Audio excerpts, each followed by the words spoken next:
El despliegue sanitario en la parroquia Guadalupe en Zamora Chinchipe se intensificó tras el aluvión registrado el pasado fin de semana. La noticia requiere profundidad. En Notimundo están los protagonistas de la noticia. Damos la bienvenida a los estudios de FM Mundo a Christopher Velasco, presidente de la Asociación de Gestión de Riesgos del Ecuador, para hablar sobre lo ocurrido en Zamora Chinchipe. Preguntaba antes de iniciar esta entrevista fuera de micrófonos algo que nos ha saltado a la duda. ¿Esto se pudo prevenir? Christopher, bienvenido.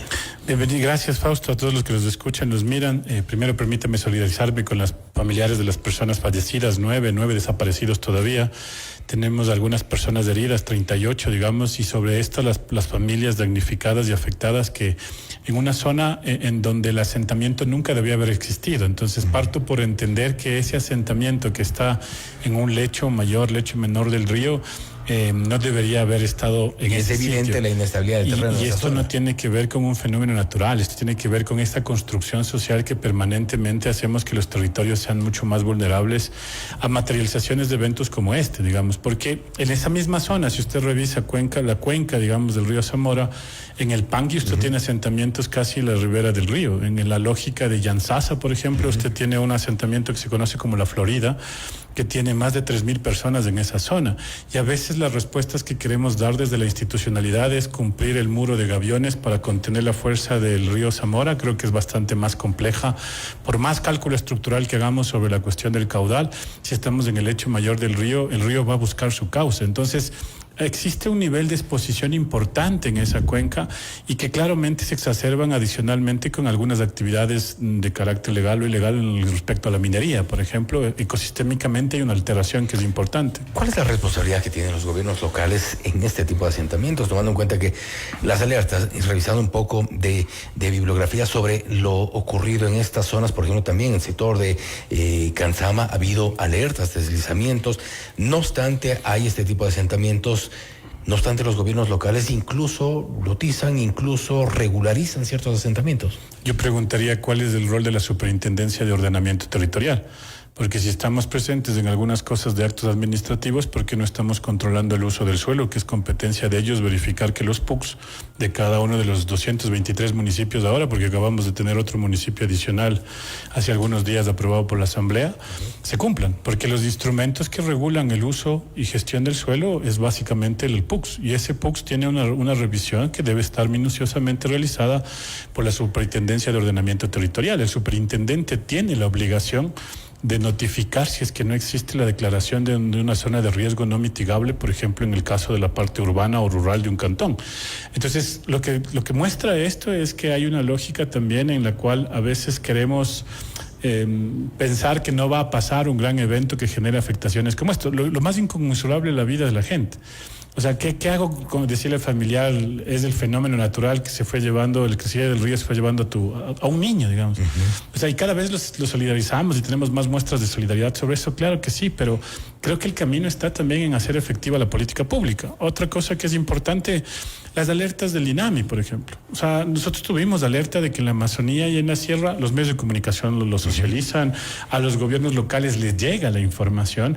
¿Qué estás tomando como medidas? La misma gobernadora que hoy se encuentra desaparecida, en días anteriores anunció que había un espacio en donde se va toda esta lógica de flujo de lodo, que había un creciente de un lugar que antes no tenía ese nivel de caudal que tiene ahora, y en ese mismo lugar se nos va. Entonces, ¿qué estamos haciendo como para organizar todo el sistema nacional descentralizado? Solo se activan los comités de operaciones de emergencia al momento de la tragedia, el momento del evento, no antes, cuando deberíamos hablar de prevención. Pero por supuesto, una de las cosas que es un acierto del presidente Noboa y de su gobierno y de la asamblea anterior, digamos, fue tener la ley de gestión de riesgo después de 16 años y tener un reglamento. Tenemos ley y reglamento, pero ¿por qué no cumplimos las disposiciones generales y transitorias de esa ley y ese reglamento?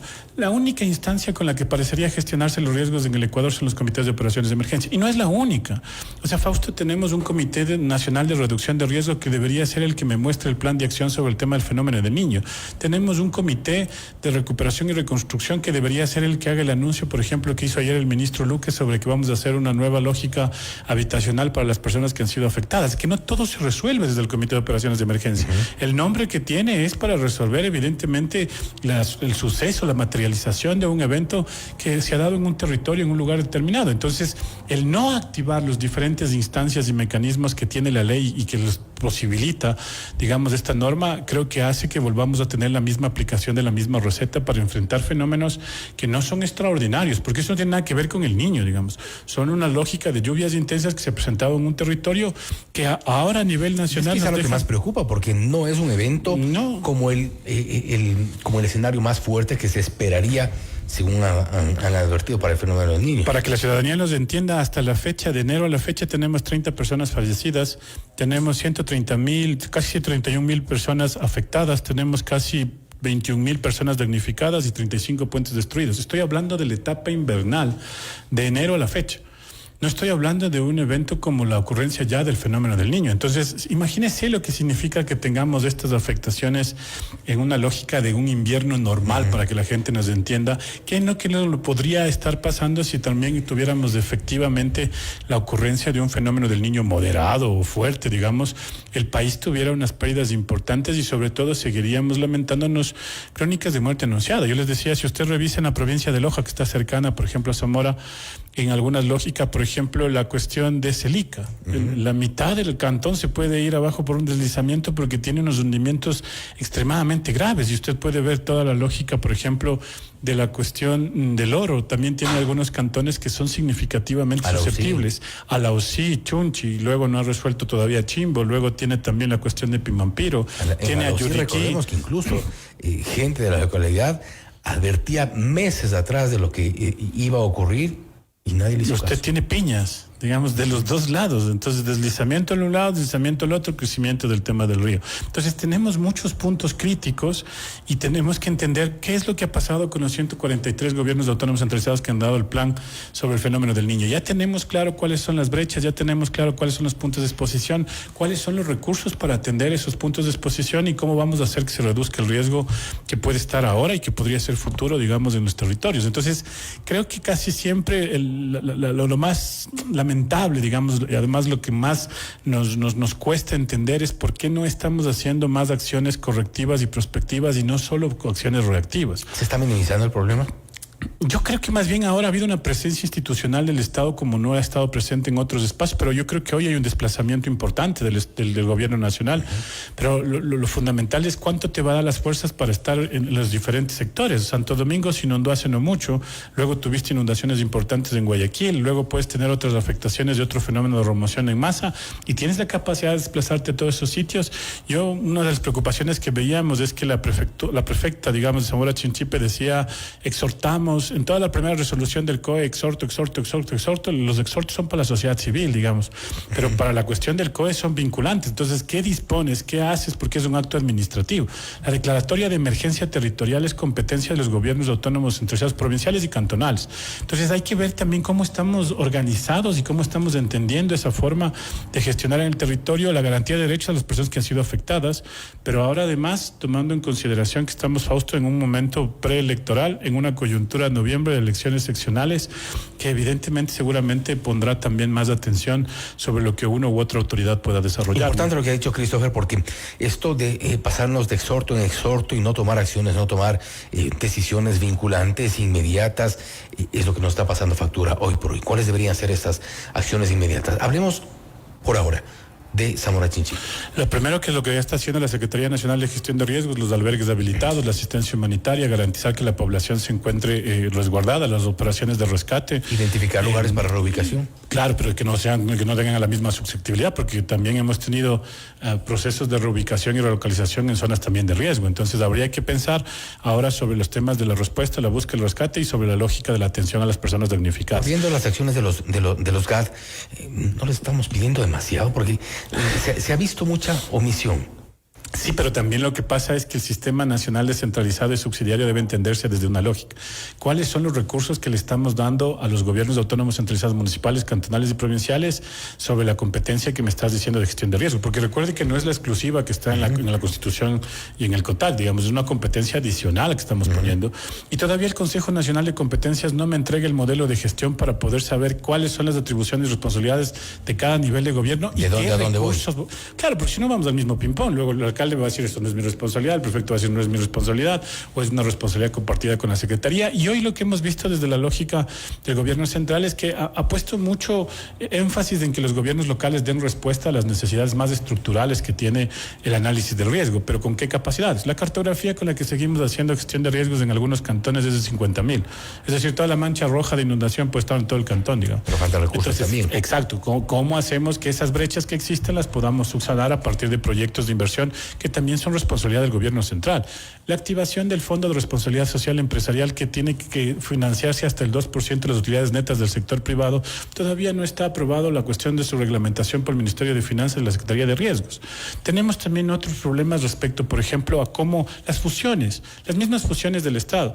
El COE, que tenía unas estructuras de diferentes ministerios, en diferentes mesas técnicas, con las fusiones... Claro, que es algo que no se ha contemplado de momento para este tipo de emergencias. Que tiene que volverse a actualizar y tenemos que tener una resolución. Entonces, el tema es cómo, por un lado, atendemos las emergencias, cómo, por otro lado, hacemos que la política pública se vaya ajustando a estas nuevas necesidades y a lo que la ley y el reglamento disponen, digamos. Porque de nada ha servido tener una ley si no la vamos a cumplir, digamos. Yo le invito a analizar cuáles son las disposiciones transitorias y el incumplimiento que hemos tenido de varias de las instituciones sobre esas transitorias. Y también, por el otro lado, la capacidad y la necesidad de fortalecer la institucionalidad de la Secretaría de Gestión de Riesgos. O sea, si la Secretaría no tiene más recursos, si no tiene más personal, digamos, va a ser difícil que alcance a sostener todos los diferentes frentes que se pueden presentar, insisto, ahora en decir como normalidad, peor frente a un fenómeno del Niño. Pero debe ser hoy por hoy una prioridad, tomando en cuenta, y hablábamos al inicio, claro, en el tema macro y parte de la coyuntura ha sido hablar del fenómeno del Niño, pero sin fenómeno del Niño, con lluvias fuertes, con un incremento ligero de el temporal en varios sectores, ya tenemos las consecuencias que tenemos. ¿Quién va a poner fin a esto? Lo primero que tendremos que hacer es tener una estimación de daños y pérdidas importantes en el país. ¿Cuánto cuesta la ocurrencia del fenómeno del Niño? Si es moderado, si es débil, si es el gran fenómeno del Niño que todo el mundo menciona. O sea, ¿está estimado las cadenas productivas de afectación? ¿Sabemos cuántos kilómetros? ¿Sabemos cuánta infraestructura básica, eléctrica, agua potable, alcantarillado, entre otros? Necesitamos tener números porque el riesgo se cuantifica. El riesgo no solo se menciona, digamos, en general. Y por el otro lado, ¿cómo vamos a actuar a eso con los mecanismos de los recursos que actualmente tenemos? O sea, Fausto, solo por dar una idea, supongamos que en los planes de acción de los municipios tenemos obras de mitigación para construirlas para enfrentar el fenómeno del Niño. ¿Cuánto demora en la compra pública hacer un proceso de contratación para una obra que tenga $200,000? Mejor de los casos, 2 meses, entre elaborar el término de referencia, estudio de mercado, entre subir al portal, entre que se pueda adjudicar.